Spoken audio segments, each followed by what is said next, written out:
बिस्मिल्लाहिर्रहमानिर्रहीम। अस्सलाम वालेकुम स्टूडेंट्स। इस लेक्चर में हम कीबोर्ड और उनकी डिफरेंट बटन्स के बारे में तफसीलन बात करेंगे। इससे पहले आप लोगों ने इनपुट डिवाइसेस के बारे में पढ़ा होगा। कीबोर्ड उन इनपुट डिवाइसेस में से एक इनपुट डिवाइस है।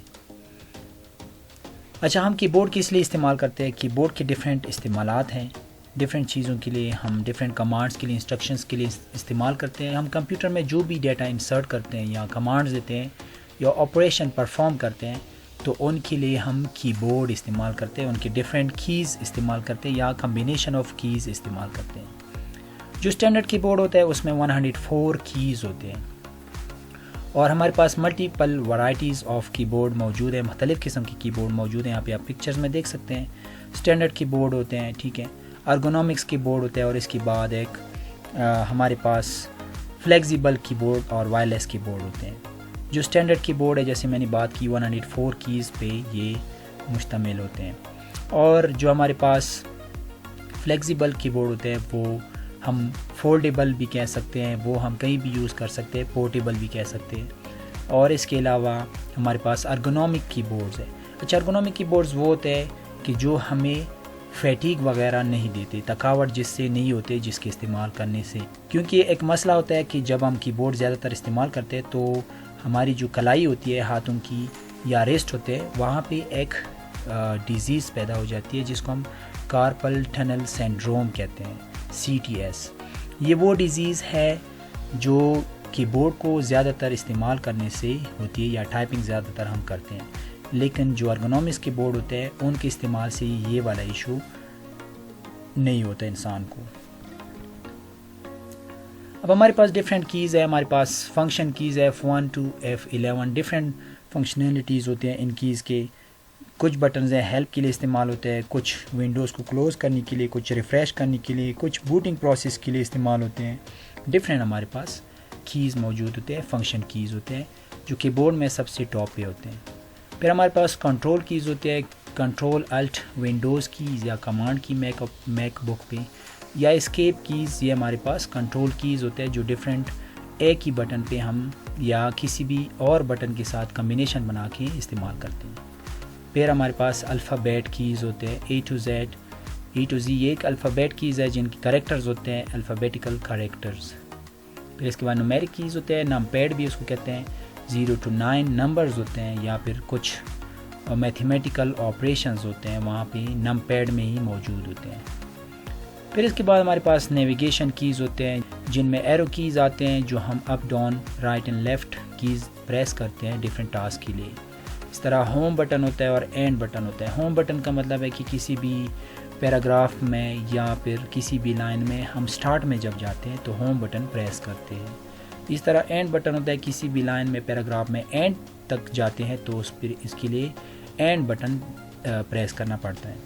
इस तरह कुछ इंडिकेटर्स होते हैं, इंडिकेटर लाइट्स होते हैं, वो डिफरेंट इंडिकेटर्स होते हैं और वहाँ पे उनके लिए डिफरेंट बटन्स कीबोर्ड में बने होते हैं। जैसे नम लॉक होता है, वो जब हम नंबर टाइप करते हैं, नंबर यूज़ करना चाहते हैं तो फिर नम लॉक का बटन हम ऑन करते हैं और एक इंडिकेटर ऑन हो जाता है।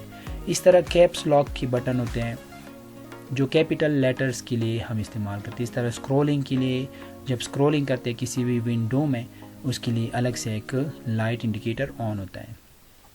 इसके अलावा भी कुछ बटन्स हैं हमारे पास, पंक्चुएशन कीज़ हैं। डिफरेंट हमारे पास कीज़ होते हैं, स्पेशलाइज्ड कीज़ होते हैं, वो किसी और बटन की कम्बिनेशन के साथ भी लगते हैं या ख़ुद वही बटन दबा के हम कमांड कंप्यूटर को दे सकते हैं। जैसे कॉमा होता है, डॉट होता है, पीरियड, इसके अलावा question mark, semi colon, colon और इस तरह के जो बटन होते हैं। इसके अलावा भी हमारे पास कुछ इम्पोर्टेंट कीज़ हैं हमारे पास, जैसे कि टैब की होता है। किसी भी पैराग्राफ में हम 4 स्पेसेस अगर इंसर्ट करना चाहें किसी भी लाइन में, फॉर एग्ज़ाम्पल वर्ड डॉक्यूमेंट है तो उसके लिए हम टैब की इस्तेमाल करते हैं सिंपली। इस तरह शिफ्ट की है, जैसे मैंने बात की, जो शिफ्ट की होते हैं वो हम दूसरी कीज़ की कम्बिनेशन के साथ प्रेस करते हैं ताकि हम कोई ऑपरेशन परफॉर्म कर सकें। इस तरह स्पेस बार होता है। स्पेस बार जो सबसे बड़ा बटन होता है कीबोर्ड पे, उसको हम स्पेस बार कहते हैं। यहाँ पे पिक्चर में भी है। स्पेस बार जब हम कोई स्पेस क्रिएट करते हैं किसी फोल्डर नेम में, किसी टेक्स्ट में, किसी पैराग्राफ में हम स्पेस क्रिएट करते हैं, वन स्पेस, उसके लिए हम स्पेस बार प्रेस करते हैं। इस तरह इंटर की है जो कमांड एग्जीक्यूट करना चाहे या किसी ऑपरेशंस को रन करना चाहे तो हम इंटर की, या फिर माउस पे अगर हम यूज़ करें तो इसकी एग्जांपल ये है कि माउस को डबल क्लिक करते हैं तो वो एग्जीक्यूट हो जाता है, या इंटर दबा के वो ऑपरेशन रन हो जाता है। इसी तरह बैक स्पेस और डिलीट की बटन है। अच्छा, बैक स्पेस और डिलीट की बटन में ये फ़र्क है, स्मॉल डिफरेंस है, मैं यहाँ पे प्रैक्टिकल में भी दिखा दूंगा कि बैक स्पेस में हम लेफ़्ट साइड पे 1 की या 1 स्पेस लेफ़्ट साइड पे जाते हैं। जो डिलीट बटन होता है वो किसी भी टेक्स्ट में, किसी भी टेक्स्ट लाइन में हम राइट साइड पे 1 कैरेक्टर को रिमूव करते हैं, उसके लिए डिलीट की दबाते हैं।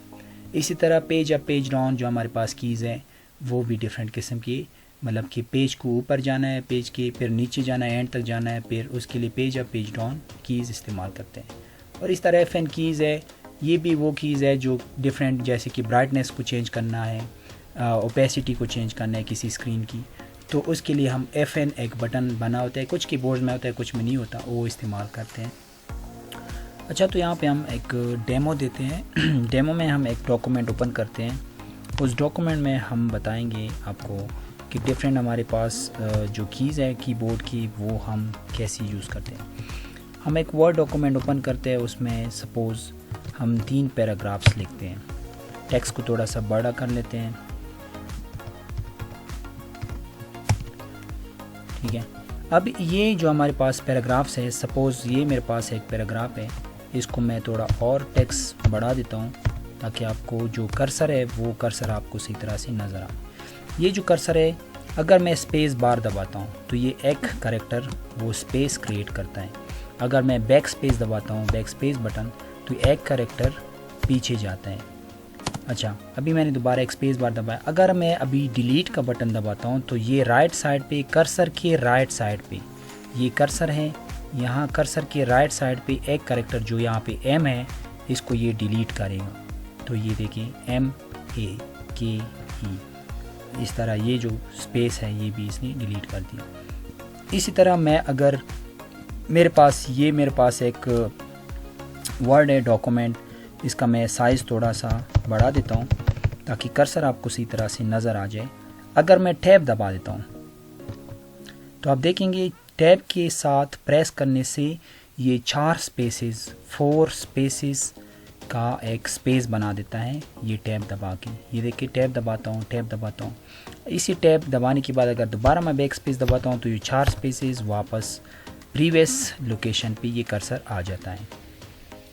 इसी तरह मेरे पास और भी चीज़ें हैं, लेकिन जैसे कि मैं अगर सपोज़ मेरे पास मैंने कोई लेटर लिखना है, मैंने कैपिटल लेटर लिखना है, ठीक है, तो मैं ये भी कर सकता हूँ कि कैप्स दबा के मैं कैप्स ऑन कर देता हूँ तो मैं कोई भी कैरेक्टर्स लिख सकता हूँ, जैसे कि ये मैंने लिखे। या मैं कैप्स लॉक के बंद करके मैं ये कर सकता हूँ कि शिफ्ट के साथ M दबा के जो फर्स्ट कैरेक्टर होता है उसको मैं कैपिटल लिख सकता हूँ, बाकी स्मॉल कैरेक्टर, या फिर बीच में से कोई कैरेक्टर मैंने कैपिटल लिखना है तो शिफ्ट के साथ वो T दबाता हूँ तो मैं ये कैपिटल कैरेक्टर्स भी उसमें लिख सकता हूँ, ठीक है। इसके अलावा भी इंटर जैसे कमांड है, तो इंटर का ये मैं एक सिंपल से एग्जांपल देख सकता हूँ कि सपोज़ मेरे पास कोई प्रोग्राम है और जैसे कि ये फ़ोल्डर है, इस फोल्डर को अगर मैं सेलेक्ट कर देता हूँ और मैं इंटर दबा देता हूँ तो इस फोल्डर के अंदर वाली लोकेशन में हम जाते हैं। इसी तरह मेरे पास कोई भी फ़ोल्डर है, फॉर एग्ज़ाम्पल डेस्कटॉप पे मेरे पास ये फ़ोल्डर है, तो इसको मैं इंटर दबाता हूँ कीबोर्ड से, तो इस फोल्डर के अंदर जितनी भी फाइल्स हैं, इमेजेस है, टेक्स्ट फाइल्स है, वीडियो फाइल्स है, PPTs है, वो सारे इसके अंदर आ जाते हैं। अगर कर्सर मैं यहाँ पे रख देता हूँ, अगर मैं होम बटन, ये होम है, ठीक है, अगर मैं एंड बटन दबाता हूँ तो कर्सर को लाइन के एंड पे होना चाहिए। आप यहाँ पे देख रहे हैं कि ये कर्सर आपकी लाइन के एंड पे जाएगा। मैं एक दोबारा कर देता हूँ, ये कर्सर लाइन के स्टार्ट में है, अगर मैं एंड बटन दबा देता हूँ तो ये कर्सर एंड में जाता है। अगर मैं होम बटन दबाता हूँ तो कर्सर लाइन के स्टार्ट में आ जाएगा, यहाँ पे आ जाएगा, जैसे आपको यहाँ पे कर्सर नज़र आ रहा है, ब्लिंकिंग कर्सर, ठीक है। इसके अलावा भी हमारे पास और भी बटन्स है, जैसे विंडोज़ हैं। अगर मैं विंडोज़ D दबाता हूँ तो ये मेरे पास डेस्कटॉप आ जाता है। दोबारा विंडोज़ D दबाता हूँ तो मेरे पास दोबारा ये जो मैंने प्रेजेंटेशन ओपन की है वही आ जाता है, ठीक है। अच्छा, अगर हम अभी पेज अप और पेज डाउन इस्तेमाल करते हैं तो मेरा कर्सर यहाँ पे स्टार्ट में है, यहाँ पे आप देख रहे हैं ब्लिंकिंग कर रहा है। अगर मैं पेज डाउन प्रेस कर देता हूँ तो ये पेज के एंड पे कर्सर जाएगा, और अगर मैं पेज अप प्रेस कर देता हूँ तो ये पेज के स्टार्ट में जाएगा। इसके अलावा भी हमारे पास डिफरेंट कमांड्स हैं, डिफरेंट हमारे पास बटन्स हैं। अगर शिफ्ट के साथ मैंने कोई स्पेशल कैरेक्टर्स लिखने हैं, फॉर एग्जांपल शिफ्ट के साथ मैं 2 का बटन दबाता हूँ तो एम्परसेंड का साइन आता है। फिर इस तरह शिफ्ट के साथ 3 का बटन दबाता हूँ तो हैश बटन आता है। शिफ्ट के साथ डॉलर प्रेस कर देता हूँ। इसी तरह ये सारे सिंबल्स जितनी भी हैं ये हम शिफ्ट के साथ अक्सर इस्तेमाल करते हैं। क्वेश्चन मार्क है या फिर फॉर एग्जांपल ये सेमी कॉलन है, शिफ्ट के बगैर है। और अगर कॉलन मैंने दबाना है, क्योंकि दो सेमी कॉलन और कॉलन दोनों एक ही बटन पे हैं, और अगर मैंने कॉलन प्रिंट करना है तो फिर मैं शिफ्ट के साथ ये सेमी कॉलन वाला बटन प्रेस करूँगा तो ये कॉलन प्रिंट करेगा।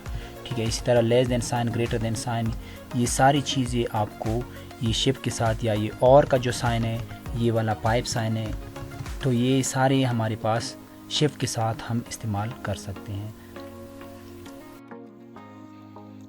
अच्छा, तो दोस्तों डेमो में हम प्रैक्टिकली कीबोर्ड आपके सामने दिखाते हैं। तो मेरे पास ये लैपटॉप ऑन है और लैपटॉप में आप देख सकते हैं इसका अपना एक बिल्ट इन कीबोर्ड होता है। आप यहाँ पे देख सकते हैं ये एक स्टैंडर्ड कीबोर्ड है, लेकिन 14 इंच लैपटॉप है और इसमें ज़्यादा जो स्टैंडर्ड कीबोर्ड होते हैं उसकी जो बटन्स होते हैं ज़्यादा मिसिंग है। ठीक है, फिर दूसरे नंबर पे हमारे पास है कि ये डेल का लैपटॉप है, इसमें आप बटन्स देख सकते हैं। हमारे पास ये फंक्शन कीज़ है, ये फंक्शन कीज़ आप देख सकते हैं F1 अप टू F12, ये सारे फंक्शन कीज़ है। फिर इसके बाद ये नंबर कीज़ यहाँ पे भी है, ठीक है, क्योंकि काफ़ी बड़ा कीबोर्ड है, और नम पैड यहाँ पे भी मौजूद है, ऑपरेटर्स भी यहाँ पे मौजूद है। इस तरह ये स्पेशल कीज़ जो है हमारे पास डिलीट है, एंड है, होम है, इंसर्ट है, ये सारे यहाँ पे मौजूद है, पेज अप, पेज डाउन। ठीक है, इस तरह इंटर कीज़ है, शिफ्ट की है, और इसके नीचे कंट्रोल कीज़ जो है कंट्रोल अल्ट, और आप देख सकते हैं कि अल्ट और कंट्रोल की दो कीज़ है, शिफ्ट की 2 कीज़ है। ठीक है, और इसी तरह पेज अप, पेज डाउन की भी 2 किस्म की 2 कीज़, यहाँ पे 2 पेयर्स के कीज़ मौजूद होते हैं। डिफरेंट कीबोर्ड होते हैं, डिफरेंट कंपनीज होते हैं, उनके अपने अपनी बटन्स की तरतीब होती है। इस तरह टैब का बटन है, ठीक है, एस्केप का बटन है, तो ये हमारे पास वो एक कीबोर्ड है।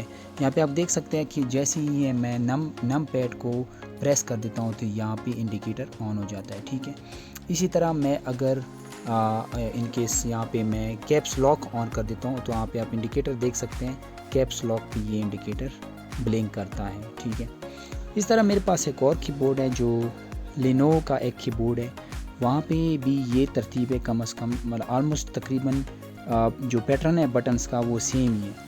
जैसे कि ये नम पैड है, उसमें भी नम पैड सेम है, इसमें भी नम पैड सेम है, लेकिन कुछ बटन्स वहाँ पे डिफरेंट हैं, यहाँ पे कुछ बटन्स जो है वो डिफरेंट है। ठीक है, आप यहाँ पे देख सकते हैं इनकी जो बैक स्पेस है, स्पेशल कैरेक्टर्स है, शिफ्ट है, लेकिन ज़्यादातर जो आपकी जो कीज़ है वो तकरीबन यहाँ पे सेम रहते हैं। ठीक है, तो ये हमारे पास एक सिंपल एक डेमो है कीबोर्ड का। उम्मीद है आपको ये लेक्चर पसंद आया होगा। हमारे साथ जुड़े रहिए और वीडियो को आगे शेयर कीजिए। Thank you so much.